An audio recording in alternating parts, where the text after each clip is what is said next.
ডাঙৰীয়া, সন্মানীয় মন্ত্ৰী শ্ৰী জয়ন্ত মল্ল বৰুৱা ডাঙৰীয়া, আমাৰ মাজত উপস্থিত সন্মানীয়া বিধায়িকা সুমন হৰিপ্ৰিয়া ডাঙৰীয়ানী, অসম চৰকাৰৰ মুখ্য সচিব ৰবি কোটা ডাঙৰীয়া, পূৰ্ব ভাৰতী গেছ প্ৰাইভেট লিমিটেডৰ CEO মনোজ কুমাৰ বৰুৱা ডাঙৰীয়া, AGCLৰ ভাইচ চেয়াৰমেন ইন্দ্ৰ গগৈ ডাঙৰীয়া, উপস্থিত সুধীবৃন্দ। আজিৰ দিনটো আমাৰ কাৰণে এটা অত্যন্ত গৌৰৱৰ দিন। আজিৰ দিনটোত আমি তিনিটা নতুন কামৰ শুভাৰম্ভণি কৰিছোঁ। গুৱাহাটী মহানগৰীত আনুষ্ঠানিকভাৱে প্ৰাকৃতিক গেছ যোগান পাইপ নেচাৰেল গেছ ছাপ্লাইৰ আজি আমি শুভ উদ্বোধন কৰিছোঁ। বৰাক উপত্যকাৰ শিলচৰত সেই উপত্যকাটোৰ প্ৰথম CNG ষ্টেচনটো আজি উদ্বোধন হৈছে আৰু গুৱাহাটীৰ নিচেই কাষৰত থকা বাইহাটা, চাৰিআলি, হাজো, শুৱালকুছি আৰু ৰঙিয়াতো গেছ যোগানৰ যি প্ৰাৰম্ভিক কাম কাজ তাক আজি আৰম্ভ কৰা হৈছে। মনোজ বৰুৱা ডাঙৰীয়াই ইতিমধ্যে আমাক জনাইছে যে ভাৰত চৰকাৰে এটা স্বচ্ছ নিবিদা প্ৰক্ৰিয়াৰ জৰিয়তে অসম ৰাজ্যত চিটি গেছ যোগানৰ এটা প্ৰক্ৰিয়া আৰম্ভ কৰিছিলে। পূৰ্ব ভাৰতী গেছ প্ৰাইভেট লিমিটেড যি নেকি অসম চৰকাৰ, গেইল ইণ্ডিয়া আৰু অইল ইণ্ডিয়াৰ এটা যৌথ কোম্পানী, আমি কামৰূপ মহানগৰ আৰু বৰাক উপত্যকাত চিটি গেছ যোগানৰ দায়িত্ব আমি লাভ কৰিছিলোঁ আৰু এই গোটেই প্ৰকল্পটোৰ বাবে পূৰ্ব ভাৰতী গেছ প্ৰাইভেট লিমিটেডে প্ৰায় ৩,০০০ কোটি টকা ব্যয় কৰিব। অসমৰ আন অঞ্চলসমূহো তেনেকৈ আন প্ৰতিষ্ঠানসমূহে লাভ কৰিছে আৰু তেওঁলোকেও নিজস্ব গতিৰে এই আঁচনি ৰূপায়ণৰ ক্ষেত্ৰত আগবাঢ়িছে। কিন্তু আমি অত্যন্ত আনন্দিত যে আমাৰ যদি ইমিডিয়েট কম্পিটিটৰ বুলি ক'ব যাওঁ তেতিয়াহ'লে আন জাগাত আদানী গেছ প্ৰাইভেট লিমিটেডে নিবিদা পাইছিলে, আমি এটা অঞ্চলত পাইছিলোঁ। কিন্তু আজি আমি প্ৰাইভেট কোম্পানীতকৈও আগতে, আমাৰ এইটো এটা চৰকাৰী কোম্পানী, আমাৰ এক্সিকিউশ্যন বহুত আগত হৈছে আৰু আজি আমি আনুষ্ঠানিকভাৱে গুৱাহাটীত কানেকশ্যন দিবলৈ সক্ষম হৈছোঁ। গতিকে ই আমাৰ এফিচিয়েঞ্চিক ৰিফ্লেক্ট কৰে, ই আমাৰ পাৰদৰ্শিতাক ৰিফ্লেক্ট কৰে আৰু মই ভাবোঁ যে এই ধৰণৰ প্ৰতিযোগিতাত পূৰ্ব ভাৰতী গেছ প্ৰাইভেট লিমিটেডে যি এটা বিশাল পদক্ষেপ আগবঢ়াইছে, সি আমাৰ ভৱিষ্যতৰ দিনবিলাকত এই কোম্পানীটো যে বহুত আগবাঢ়ি যাব তাৰ এক শুভ আৰম্ভণি বুলিও আমি ক'ব পাৰোঁ। এটা গুৱাহাটীত গেছ পাইপলাইন লে কৰা ইমান সহজ নাছিলে, এটা প্ৰত্যাহ্বানমূলক কাম আছিলে। বিশেষকৈ আমি গুৱাহাটীৰ পানী যোগানৰ সময়ত পানীৰ পাইপ লে কৰোঁতে কিমান সমস্যাৰ সন্মুখীন হওঁ আমি তাক জানো। আৰু প্ৰথমতে যেতিয়া গেছ পাইপলাইন লগোৱাৰ কথা আহিছিলে, মই নিজেও যথেষ্ট কনফিউজনত আছিলোঁ যে ই বহুখিনি মহানগৰী মানুহক কষ্ট দিব, আমি কৰিব পাৰিম নোৱাৰিম। কিন্তু পূৰ্ব ভাৰতী গেছ প্ৰাইভেট লিমিটেডে নিজৰ কাম অত্যন্ত দক্ষতাৰে সৈতে কৰাৰ বাবে আমাৰ গুৱাহাটীত মানুহৰো ৰিচেণ্টমেণ্ট বহুত বেছি হোৱা নাছিল আৰু আমি খুব স্মুথলি এই কামটো আগবঢ়াই লৈ যাব পাৰিছিলোঁ। আজি আমি অত্যন্ত আনন্দিত যে আজি গীতানগৰ অঞ্চলত 101টা পৰিয়ালে গেছৰ জৰিয়তে আমাৰ যিটো আমি কুকিং গেছ আমি পাওঁ তাক আমি এতিয়া গেছৰ জৰিয়তে পোৱা আৰম্ভ কৰিম আৰু গুৱাহাটীত আমি এক্সপানশ্যনো যথেষ্ট কৰিব পাৰিম কাৰণ আমাৰ নেচেচাৰী ইনফ্ৰাষ্ট্ৰাকচাৰ নিৰ্মাণ হৈছে।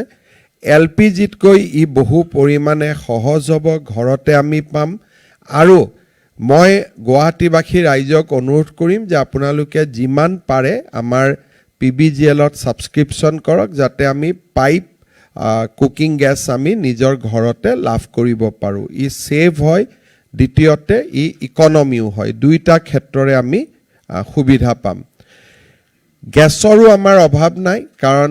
ভাৰত চৰকাৰ বিশেষকৈ প্ৰধানমন্ত্ৰী ডাঙৰীয়াৰ উদ্যোগত আমাৰ গ্যাস গ্ৰিড ইতিমধ্যে স্থাপন হৈছে গতিকে গ্যাস গ্ৰিডত আমাৰ যথেষ্ট গ্যাস থাকে গতিকে আমাৰ গ্যাসৰ কোনো অভাৱ নাই আৰু তাৰ লগে লগে আনুষংগিক ইনফ্ৰাষ্ট্ৰাকচাৰো পূৰ্ব ভাৰতী গ্যাস প্ৰাইভেট লিমিটেডে বনাই সম্পূৰ্ণ কৰিছে গতিকে মই ভাবো যে আমি সকলোৱে ইয়াক সমৰ্থন কৰিব লাগে আৰু লাহে লাহে এলপিজি সিলিণ্ডাৰৰ জাগাত আমি গ্যাস পাইপলাইনৰ জৰিয়তে গ্যাস লোৱাৰ বাবে আমি আগবাঢ়ি যাব লাগে বৰাক উপত্যকাত আজি আমাৰ সিএনজি এটা ষ্টেচন আমি আৰম্ভ কৰিছো দিল্লী বা আন অঞ্চলত সিএনজি বহুদিন আগতে হৈছিল কিন্তু আমি কিছু পিছপৰি আছিলো আজি অসমত প্ৰায় 23টা সিএনজি ষ্টেচন হ'ব পাৰিছে আৰু সিএনজিত আমাৰ বিশেষকৈ আমি যদি চাব যাওঁ বহুবিলাক ভেহিকল বিশেষকৈ যোনে এটা নিৰ্দিষ্ট এৰিয়াৰ ভিতৰতে পৰিচালনা কৰে তেওঁলোকে সিএনজি ভেহিকলক ক্ৰয় কৰিছে কিন্তু এজন মানুহে যদি গুৱাহাটীত সিএনজি ভৰাই ডিব্ৰুগড়লৈকে যাব লাগে তেতিয়ালে মই ভাবো সিএনজি ইনফ্ৰাষ্ট্ৰাকচাৰ আৰু দ্ৰুত গতিত বাঢ়িব লাগিব আৰু সেই কাৰণে আমাৰ অন্তত নেশনাল হাইৱেটোক আমি যদি এবাৰ সিএনজি দি কভাৰ কৰিব পাৰো আৰু গুৱাহাটীটো যদি আমি যথেষ্ট সিএনজি ষ্টেচন লগাব পাৰো তেতিয়ালে আমি আমাৰ এয়াৰ কোৱালিটি ইনডেক্স যেটো AQI বুলি কয় তাক আমি মেইনটেইন কৰাত বহুতখিনি সুবিধা পাম মই এই ক্ষেত্ৰত PVGLক অভিনন্দন জনাম যে বৰাক ভেলিত আজি আৰম্ভ কৰিছো শিলচৰত হাইলাকান্দি আৰু শ্ৰীভূমিটো হ'ব কিন্তু আমি খুব ইন্টেনসিভলি যিমান পাৰো আৰু বেছিকৈ সিএনজি ষ্টেচন স্থাপন কৰা কামত আমি আগবাঢ়িব লাগে মই আগতে কৈছো যে গুৱাহাটী বুলি ক'লে এটা সময়ত গুৱাহাটী মানে গুৱাহাটী পৌৰ নিগম আছিল লাহে লাহে আমাৰ যেনেকে নতুন দিল্লীৰ ৰাজধানী ক্ষেত্ৰ তেনেকে এটা পৰিবেশ নিৰ্মাণ হৈছে গুৱাহাটীত ৰিং ৰোড হোৱাৰ পিছত হাজো বাইহাটা চাৰিআলি খোৱালকুছি এইবিলাক সঁচাকৈ ৰিং এটাৰ বাট এটা হ'ব ইয়াৰ প্ৰায় সৰুকৈ শব্দ দিলেও কৰিলেও আমাৰ সেই অঞ্চলবিলাকত শুনা পাব ডিসেম্বৰত গুৱাহাটী উত্তৰ গুৱাহাটী দলং সম্পূৰ্ণ হোৱাৰ লগে লগে প্ৰবেবলি দিছপুৰৰ পৰা পানবজাৰ যাওঁতে বেছি সময় লাগিব কিন্তু বাইহাটা চাৰিআলিৰ পৰা পানবজাৰ সোনকালে আহি পাব কাৰণ 6 লেন ৰোড আৰু হি যথেষ্ট আমাক কমিউনিকেশ্যনৰ সুবিধা দিব খোৱালকুছি পলাশবাৰী ব্ৰিজৰ কাম দ্ৰুত গতিত আগবাঢ়িছে 27 চনত আমি শেষ কৰিম তাৰ লগে লগে গুৱাহাটী এয়াৰপোৰ্ট আৰু হাজোৰ ডিসটেন্স হাৰ্ডলি 10 মিনিটৰ হ'ব বা 15 মিনিটৰ হ'ব খোৱালকুছিটো 3 কিলোমিটাৰ হ'ব ফ্ৰম গুৱাহাটী এয়াৰপোৰ্ট গতিকে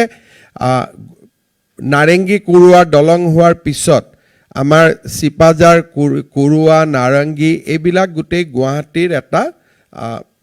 পাৰ্ট অফ দা গুৱাহাটী হ'ব প্ৰবেবলি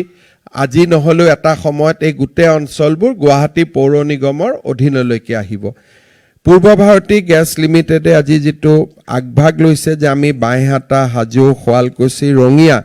এই গোটেই অঞ্চলবিলাকতে আমি গ্যাস যেটো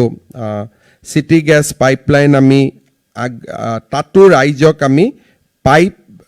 কুকিং গ্যাস লোৱাৰ সুবিধা দিম ই আদৰণীয় এই ক্ষেত্ৰত তেখেতসকলক আগবাঢ়ি যাবৰ বাবে মই অনুৰোধ কৰিম আজি আমাৰ যিখিনি টাৰ্গেট যে আমি কামৰূপ আৰু কামৰূপ মহানগৰ জিলা 2028 চনৰ 30 ছেপ্টেম্বৰলৈকে গোটেই এৰিয়াটোক আমি কভাৰ কৰিব খুজিছো ইতিমধ্যে 765 কিলোমিটাৰ আমি পলিইথাইলিন পাইপলাইন আমি লে কৰিছো 43 কিলোমিটাৰ ষ্টিল পাইপলাইন আমাৰ লে হৈছে আৰু 30,000 পৰিয়ালে ইতিমধ্যে সিটি গ্যাস গ্ৰিডৰ জৰিয়তে বা পূৰ্ব ভাৰতী গ্যাস লিমিটেডক পঞ্জীয়ন কৰিছে 30,000 পৰিয়ালে যে আমি পাইপৰ জৰিয়তে গেছ ল'ম আৰু লাষ্ট মাইল কানেক্টিভিটিও প্ৰায় 6000 পৰিয়ালক দিব পৰাকৈ লাষ্ট মাইল কানেক্টিভিটিও আমি সম্পূৰ্ণ কৰিছোঁ মই ভাবো যে আমি এই 30,000 ফ্যামিলিক আমি যিমান সোনকালে দিব পাৰো হিমানে তাৰ এফেক্ট আৰু হ'ব ওচৰ চুবুৰীয়াই ল'ব আৰু পঞ্জীয়নো বাঢ়িব মই এই ক্ষেত্ৰত ক্ষিপ্ৰতাৰে কাম কৰিবলৈ অনুৰোধ কৰিম পুনৰ এবাৰ মই পূৰ্ব ভাৰতী গেছ প্ৰাইভেট লিমিটেডক আজি তেওঁলোকৰ প্ৰচেষ্টাৰ বাবে ধন্যবাদ জনাইছো মোক মনোজ বৰুৱা ডাঙৰীয়াই কৈছিলে যে এখিনি উদ্বোধন কৰি দিলে ভাল হ'ব মই তেওঁক কৈছিলো 10 মে তাৰিখে কৰিম চৰকাৰৰো 4 বছৰ হ'ব আৰু হিদিনাখনে এটা ভাল দিন আমাৰ কাৰণে সেই দিনটোতে আমি উদ্বোধন কৰিম আজি